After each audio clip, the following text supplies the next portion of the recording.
मित्र हो, संपूर्ण राज्याला हादरवून सोडणारी एक घटना सिन्नर मध्ये घडली।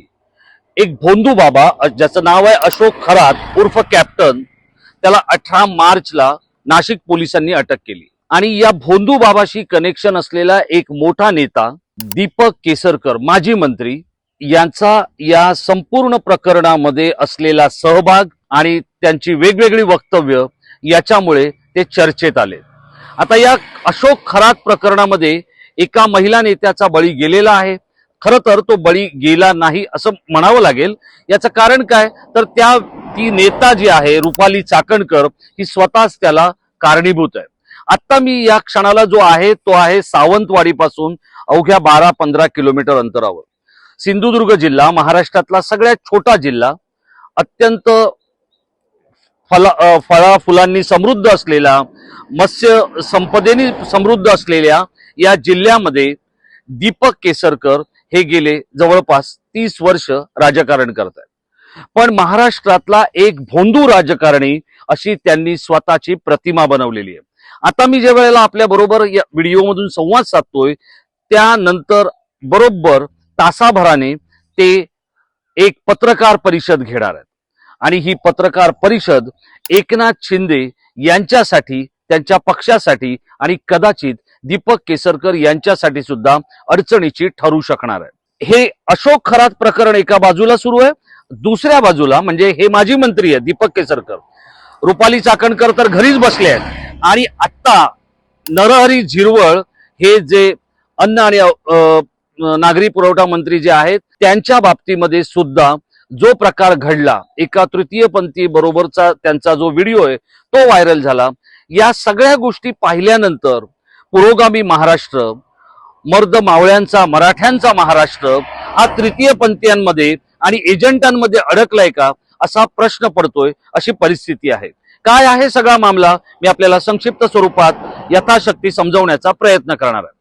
नमस्कार मित्र, मी राजेश कोचरेकर आणि आपण पाहताय आपलं आवडतं न्यूज पोर्टल टाइम महाराष्ट्र, जे थेट, अचूक, बोल्ड आणि बिनधास्तपणे बोलतं। आणि त्यामुळेच मी आता थेट ग्राउंड रिपोर्ट साठी सावंतवाडीमध्ये पोहोचलेलो आहे। सावंतवाडी हा सिंधुदुर्ग जिल्ह्यातला एक महत्वाचा तालुका आहे आणि या तालुक्यामधून दीपक केसरकर जे माजी शिक्षण मंत्री आहेत ते महाराष्ट्राचं राजकारण करतात। दीपक केसरकर यांचा या मागच्या विधानसभेमध्ये पराभव अत्यंत अटळ होता। ते जवळपास पडतील अशा पद्धतीची सगळीकडूनच माहिती मिळत होती। अगदी तत्कालीन मुख्यमंत्री जे आहेत एकनाथ शिंदे यांनाही असं वाटत होतं की दीपक केसरकर यांचा अत्यंत दारुण पराभव होईल। पण दीपक केसरकर हे जिंकून आले। आता सावंतवाडीमध्ये मी अनेकांशी बोलतोय त्यावेळेला त्यांचं म्हणणं असं आहे की दीपक केसरकर हे या जादू टोण्यामध्ये, गंडा दोऱ्यांमध्ये आणि बुवा आणि बंगाली बाबांमध्ये आणि काळ्या जादूमध्ये अडकलेले ग्रहस्थ आहेत। ते आता या क्षणाला जेव्हा मी सावंतवाडीत पोहोचलोय तेव्हा दीपक केसरकर हे नरिमन पॉइंट इथल्या पक्षाच्या त्यांच्या कार्यालयामधून एक पत्रकार परिषद घेणार असल्याची माहिती मला माझ्या कार्यालयातून मिळालेली आहे। ही पत्रकार परिषद ही दीपक केसरकर यांनी स्वतःच्या हाताने स्वतःवर ओढवून घेतलेली मीडिया ट्रायल असणार आहे, इतकं मात्र नक्की। अजून ती पत्रकार परिषद झालेली नाहीये, पण या पत्रकार परिषदेला जे काही प्रतिनिधी जातील ते त्यांना प्रश्न विचारतील। आता हे सगळं करत असताना दीपक केसरकर यांची ही पत्रकार परिषद याआधी 2 वेळा पुढे ढकलण्यात आली होती।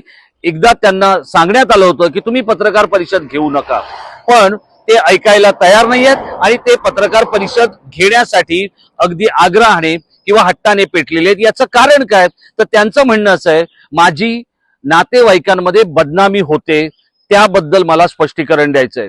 जेव्हा दीपक केसरकरांना मंत्रिपद हवं असतं तेव्हा ते असं म्हणतात की मला जर मंत्रिपद मिळालं नाही तर माझी पत्नी आत्महत्या करेल। जर त्यांची अशोक खरात या प्रकरणामध्ये त्यांची बदनामी होते त्यासाठी ते नातेवाईकांसमोर स्पष्टीकरण देण्याकरता पत्रकार परिषद घेत आहेत। पण हे दीपक केसरकर ही एकनाथ शिंदे यांची डोकेदुखी होत चाललेली आहे आणि एकनाथ शिंदे आणि त्यांच्या शिवसेनेला याची खूप मोठी किंमत चुकवावी लागणार आहे, जशी रुपाली चाकणकर यांच्यामुळे राष्ट्रवादीला चुकवावी लागली। रुपाली चाकणकर यांना अजित पवार आणि सुनील तटकरे, जयंत पाटील या तिन्ही प्रमुख नेत्यांनी अक्षरशः डोक्यावर बसवून ठेवलं होतं. अवघ्या 7-8 वर्षांच्या त्यांच्या या प्रवासामध्ये रुपाली चाकणकर यांनी अख्खा पक्ष आपल्या दावणीला बांधल्यासारख्या किंवा आपल्या पदराला बांधल्यासारख्या त्या राज्यभरात फिरत होत्या.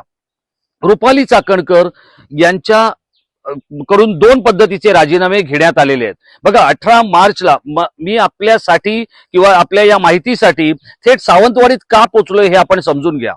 18 मार्चला अशोक खरातला अटक झाली.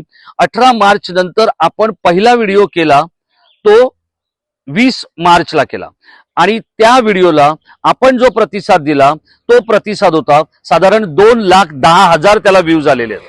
त्याच्यानंतरचा आपला पुढचा व्हिडिओ जो आहे हा दुसऱ्या दिवशी आला आणि त्याला तब्बल 6.5 लाख व्ह्यूज मिळालेले आहेत. याचं कारण काय, तर या संपूर्ण प्रकरणामध्ये आपल्याकडे असलेली माहिती, आपल्याकडे असलेल्या गोष्टी या आपण स्वीकारलेल्या आहेत आणि आपल्या प्रेमामुळे मी भारावून जाऊन किंवा आपल्या प्रेमाच्या बरोबर कुठेही तडजोड होऊ नये यासाठी मी थेट सावंतवाडीत पोहोचलेलो. मी प्रयत्न करणार आहे ग्रासरूट वरच्या अनेक लोकांशी बोलण्याचा आणि दीपक केसरकर हे काय रसायन आहे हे समजून घेण्याचा.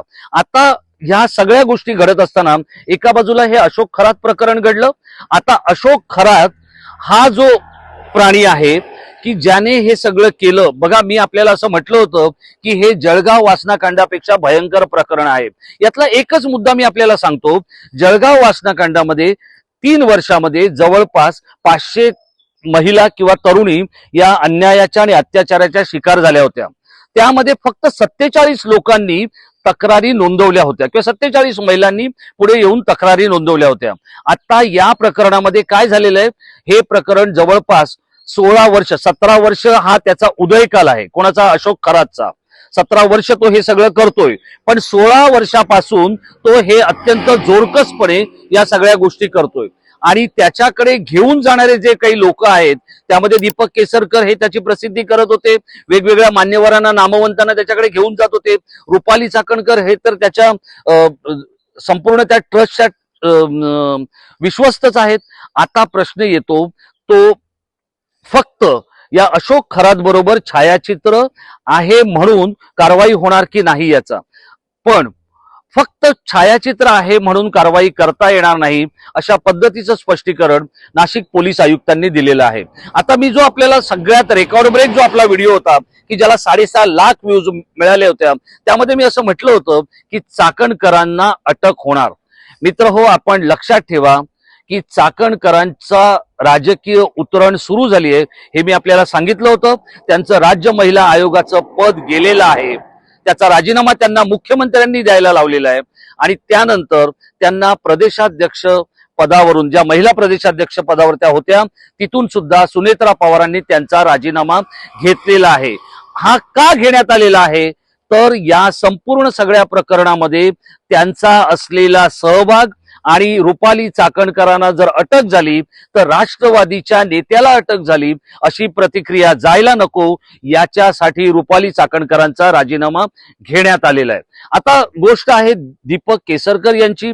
दीपक केसरकर यांच्या बाबतीत सुद्धा अत्यंत कडक पावलं उचलली जाणार आहेत. या बाबतीमध्ये एका वाहिनीशी बोलताना नाशिकचे जे पोलीस आयुक्त आहेत संदीप कर्णिक, की ज्यांनी या नराधम असलेल्या अशोक खरातच्या मुसक्या आवळल्या ज्यांच्या नेतृत्वाखाली, आणि हे संपूर्ण ऑपरेशन 3च लोकांना माहीत असल्याचं त्यांनी या वाहिनीशी बोलताना सांगितलेलं आहे.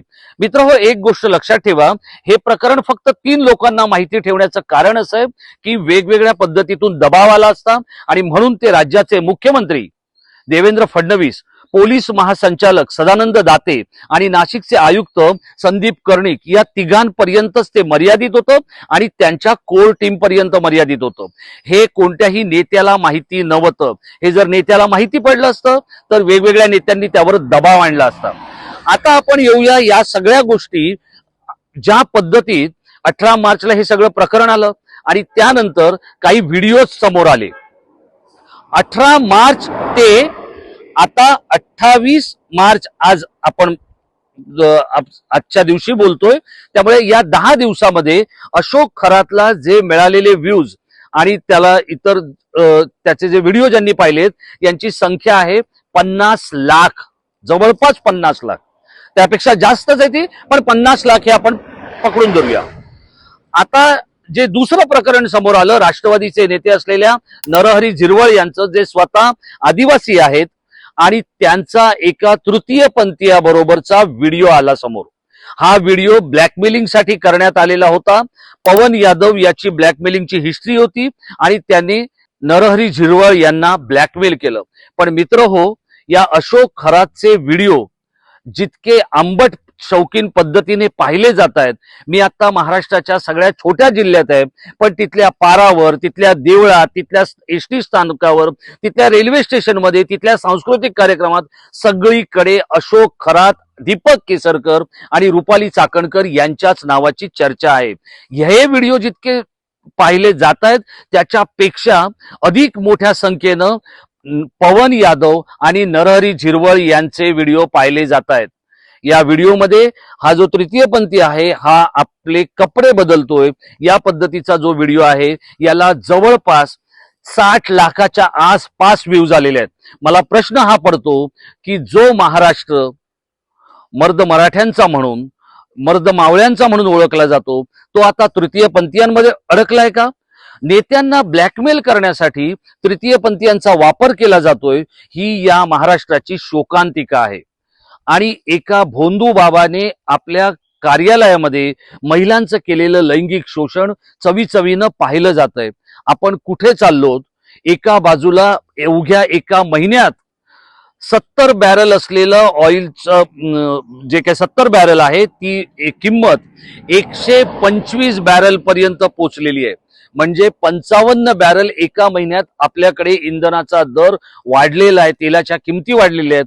प्रचंड महागाईनं सर्वसामान्यांचं कंबरडं मोडलं जाणार आहे आणि इंधनाची टंचाई होऊन हाहाकार माजेल अशी परिस्थिती ही आपल्याला प्रत्येक गाव कुशीवर अनुभवायला मिळते. आणि त्यावेळेला महाराष्ट्रातला युवा वर्ग हा एक नेता तृतीयपंथीयांबरोबर कसा झोपलाय ते बघतोय आणि एक भोंदू बाबा काही महिलांचं कशा पद्धतीत टेबलावर लैंगिक शोषण करतोय हे चवीचवीनं बघतोय. महाराष्ट्र कुठे चाललाय हा प्रश्न देवादिकांच्या पुनीत स्पर्शाने पावन झालेल्या सिंधू भूमीमध्ये आणि शिवछत्रपतींच्या पावन झालेल्या या भूमीमध्ये आपल्याला सतत भेडसावतोय. याचं कारण आहे दीपक केसरकरांसारखे नेते आणि रुपाली चाकणकरांसारख्या महिला नेत्या, कार्यकर्त्या, पदाधिकारी की ज्यांनी फक्त आपल्या सौंदर्याच्या जोरावर संपूर्ण पक्ष, सगळी राजकीय व्यवस्था आपल्या ताब्यात घेतलेली आहे. अवघ्या 45 वर्षाच्या रुपाली चाकणकर यांचा गेल्या 8 वर्षातला राजकीय प्रवास जर आपण पाहिला तर तो फक्त स्वतःचं सौंदर्य, स्वतःचं ग्लॅमर आणि नेत्यांची जवळीक याच्या भरवशावर झालेला आहे.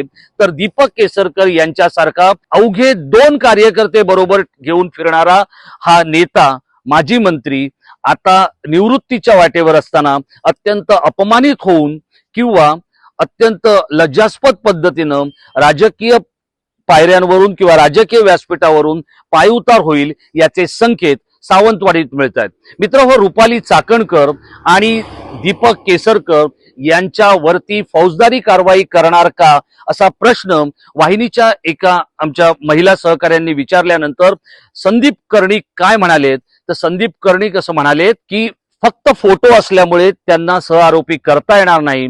पण मित्र हो, मी आपल्याला इतकं सांगतो की हा अशोक खरात तुरुंगामध्ये त्याची चौकशी असताना पोपटासारखा बोलायला लागलेला आहे. पण हे सगळं बोलत असताना तो असं म्हणतोय की मला बळीचा बकरा बनवण्यात आलेला आहे, मी लोकांना मदत केली, तो हे त्याने SIT मध्ये सांगितलंय, मी लोकांना मदत केली आणि आता मला बळीचा बकरा बनवण्यात आलेला आहे. मित्रहो, हा बळीचा बकरा अशोक खरात इतक्यासाठीच झालेला आहे की रुपाली चाकणकर आणि दीपक केसरकर यांच्यासारखे लोक अत्यंत भ्रष्ट पद्धतीने आणि व्यभिचारी पद्धतीने, अनैतिक पद्धतीने आपल्या अनेक माहितीतल्या लोकांना या बुवाकडे, या बोंदूकडे, या कॅप्टनकडे घेऊन जात होते. देवेंद्र फडणवीसांनी हे जे पाऊल उचललेलं आहे हे अत्यंत स्वागतार्ह आहे. पोलीस याच्यामध्ये यशस्वी होतील असं दिसतंय. पण या अशोक खरातच्या माध्यमातून खरा गेम भलत्याच नेत्याचा होणार आहे आणि तो त्या नेत्याचा होणारा गेम हा तो नेता वाचवू शकणार की नाही याचाच प्रश्न माझ्यासारख्या एका छोट्या माध्यमकर्मीला पडलेला आहे. कारण हा नेता दीपक केसरकरांसारख्या नेत्यांबरोबर घेरलेला आहे. एकनाथ शिंदे हे त्या नेत्याचं नाव. या नेत्यावरती या संपूर्ण सगळ्या प्रक्रियेमधून स्कोर सेटल करण्याचा प्रयत्न केला जाणार आहे का? याला एकनाथ शिंदे स्वतः जबाबदार आहेत की त्यांनी ज्यांच्यावर विश्वास ठेवला ते दीपक केसरकरांसारखे नेते जबाबदार आहेत, हे येणारा काळ ठरवणार आहे. पण तोपर्यंत रुपाली चाकणकर यांच्यावरती कोणत्याही क्षणी फौजदारी कारवाईची तलवार पडू शकते आणि त्यांना याही पेक्षा अधिक अडचणींचा सामना करावा लागू शकतो. या संपूर्ण प्रकरणाबद्दल तुम्हाला काय वाटतंय? जर तुम्ही सिंधुदुर्ग मधले असाल आणि तुम्हाला दीपक केसरकर यांची कार्यशैली कशी वाटते, जाता जाता फक्त एक, या अधिवेशनाच्या काळात दीपक केसरकर एका कॅबिनेट मंत्र्याला सिद्धिविनायकाचा प्रसाद द्यायला गेले होते. त्याने तो प्रसाद घ्यायला नकार दिला, हात जोडले आणि त्याने सांगितलं माझ्या बॉडीगार्डकडे द्या. बघा, त्यानंतर दीपक केसरकर तशाच पद्धतीत थोडे पुढे चालत गेले आणि ते देवेंद्र फडणवीसांना प्रसाद देण्याच्या प्रयत्नात असतानाच त्या कॅबिनेट मंत्र्याने देवेंद्र फडणवीसांनाही सांगितलं साहेब हा प्रसाद घेऊ नका. हे सगळं प्रकरण गंभीर आहे. एकूणच महाराष्ट्राच्या राजकारणात एरवी साळसूत चेहऱ्याने वावरणारे दीपक केसरकर हे खरंच इतके गंभीर झालेत का? खरेच ते इतके आता आपल्या सहकार्यांना आणि जिल्ह्यातल्या काही जवळच्या कार्यकर्त्यांना नकोसे झालेत का? ते कशामुळे नकोसे झालेत? त्यांच्या या गंडे दोरे आणि बाबा आणि बुवांमुळे, काळ्या जादूमुळे, की त्यांच्या या सगळ्या कर्मकांडांमुळे? रुपाली चाकणकर या आता राष्ट्रवादीला का जड झाल्या आहेत? तटकरे आणि जयंत पाटील सारखे नेते चाकणकरांना आणखी किती काळ सांभाळू शकतील? आपल्याला काय वाटतंय? आपण या व्हिडिओच्या खाली असलेल्या इनबॉक्समध्ये मला आपल्या प्रतिक्रिया आवर्जून कळवा. माझा सहकारी संदेश जुवेकर आणि नितेश पाटील यांच्यासह मी राजेश कोचरेकर, सावंतवाडी, टाइम महाराष्ट्र. धन्यवाद.